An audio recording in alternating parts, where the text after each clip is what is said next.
الحج اشہر معلومات فمن فرض فیہن الحج فلا رفث ولا فسوق ولا جدال فی الحج وما تفعلوا من خیر یعلمہ اللہ وتزودوا فإن خیر الزاد التقوی واتقون یا اولی الالباب صدق اللہ العظیم۔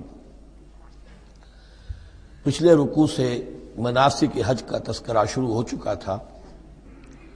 اور اس کے ضمن میں خاص طور پر یہ کہ اگر کوئی حج کا احرام باندھ کر یا عمرے کا احرام باندھ کر سفر شروع کر دے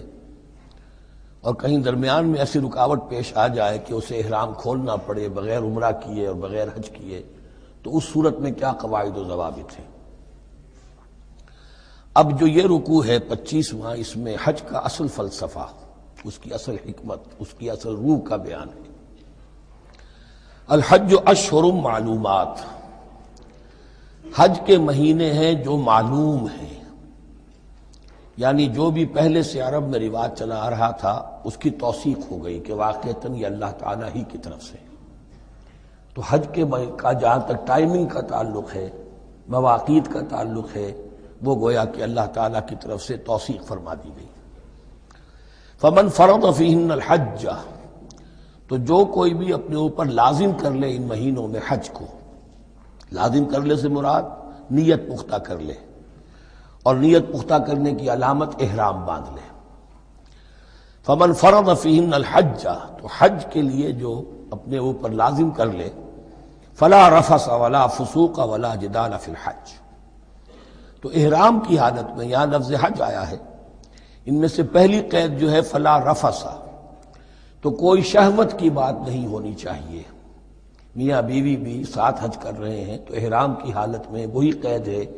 کہ جو اعتکاف کی حالت میں ہے۔ باقی یہ کہ فسوق اور جدال، اللہ کی نافرمانی یا باہم جھگڑنا، اس لیے کہ بہت بڑی تعداد میں لوگوں کا اجتماع ہوتا ہے، سفر میں بھی لوگ ساتھ ہوتے ہیں،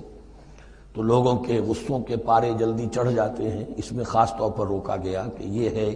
کہ اس میں امن ہو اور سکون ہو۔ اور آج بھی واقعہ یہ ہے کہ دنیا میں معجزات میں سے ہے یہ، اتنی بڑی تعداد میں لوگوں کا جمع ہونا، اور وہاں امن رہتا ہے، وہاں وہ جنگ و جدال اور جھگڑا اور فساد وغیرہ قطع نظر نہیں آتا۔ یا تو یہ کہ پچھلے دنوں میں کچھ سیاسی اعتبار سے کوئی مہمیں اٹھائی گئی ہیں، یا یہ کہ کچھ چور اچکوں نے بھی جانا شروع کر دیا ہے وہاں پر، لیکن جھگڑا اور جو گالم گلوچ کی نوبت ہم نے اپنے آنکھوں سے نہیں دیکھی، سے 5-6 مرتبہ حج کی سعادت حاصل ہوئی ہے۔ فلا رفث ولا فسوق ولا جدال فی الحج وما تفعلوا من خیر یعلمہ اللہ، اور جو خیر بھی تم اس کے دوران کرو گے اللہ کے وہ علم میں ہوگا۔ نوافل پڑھ رہے ہو، اضافی طواف کر رہے ہو، کوئی اور بھی جو کام کر رہے ہو، تو اس میں کسی اور کو دکھانے کی ضرورت نہیں ہے، اپنے خاموشی کے ساتھ انسان وہ اپنی جو بھی نیکی مزید کما سکے کمائے، جو بھی مناسک حج ہیں ان پر مستزاد۔ وَتَزَوَّدُوا فَإِنَّ خَيْرَ الزَّادِ التَّقْوَىٰ، اور سفر کے لیے زاد راہ ساتھ لے لیا کرو، اور بہترین زاد راہ تقویٰ ہے۔ اب اس آیت کے دو معنی لیے گئے ہیں، ایک تو یہ کہ بہترین زاد راہ تقویٰ ہے، یعنی سفر میں آپ نے زاد راہ خرچ کی شکل میں تو لے لیا، تقویٰ ہے نہیں، تو پھر کیا ہوگا؟ وہ تو صرف پیسہ خرچ کرنے کے لیے اچھا احرام لے لیں گے، اچھی جگہ لے لیں گے قیام کی، تو تقویٰ اگر نہیں ہے تو وہ حج نہیں ہوگا۔ لیکن اس کا ایک دوسرا مفہوم جو ہے وہ بھی بہت اہم ہے کہ اگر انسان خود اپنا زاد راہ ساتھ نہ لے تو پھر وہاں مانگنا پڑتا ہے، تو تقویٰ سے مراد یہاں ہے سوال سے بچنا۔ بہتر یہ ہے کہ زاد راہ لے کر چلو، اور یہ کہ اس کے لیے تمہیں کسی کے سامنے سائل نہ بننا پڑے۔ اگر تم صاحب استطاعت نہیں ہو تو حج تم پر فرض ہی نہیں ہے۔ خام خواہ کو ایک شے جو تم پر فرض نہیں ہے اس کے لیے وہاں جا کر بھیک مانگنا، یا یہاں سے بھیک مانگ کر یا چندہ لے کر جانا، یہ تو قطعاً غلط حرکت ہے۔